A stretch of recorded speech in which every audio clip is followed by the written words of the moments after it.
আসসালামু আলাইকুম রহমতুল্লাহ। আশা করি সবাই ভালো আছেন। আমতুল্লাহ ইনকিউবেটর অ্যান্ড হ্যাচের পক্ষ থেকে আমি মোহাম্মদ আবু কাশেম আপনাদেরকে জানাচ্ছি স্বাগতম।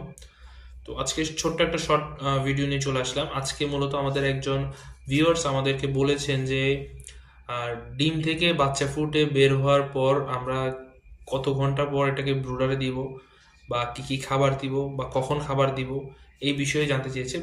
মূলত হচ্ছে যে এই বিষয় হচ্ছে যে আজকের এই ছোট্ট একটা ক্লিপ। তো প্রথম কথা হচ্ছে যে ডিম থেকে বাচ্চা ফুটে বের হওয়ার কতক্ষণ পর হচ্ছে যে আপনারা ডিম থেকে মানে ইনকিউবেটর থেকে হচ্ছে বাচ্চাটাকে ব্রুডারে নিয়ে আসবেন। তো সেটা হচ্ছে যে বাচ্চাটা ফুটার পর আপনারা দেখবেন যে বাচ্চার শরীরে পানি আছে কিনা, বা বাচ্চাটার শরীরটা শুকাইছে কিনা।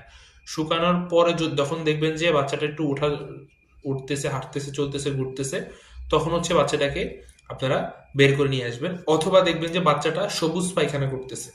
সবুজ পায়খানা করলেও জন্মের পরে সাথে সাথে হচ্ছে ডিম থেকে বেরোর কি ঘন্টা খানিকের ভিতরে হচ্ছে দেখবেন যে সবুজ পায়খানা করতেছে এবং শরীরটা শুকাচ্ছে। শুকানোর পর হচ্ছে বের করে আপনারা ব্রুডারে দিবেন।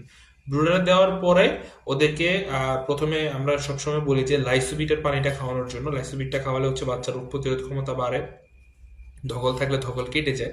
পরবর্তীতে আপনারা চাইলে ব্রুডারের যে কোনো ধরনের মেডিসিন আপনারা ইউজ করতে পারেন।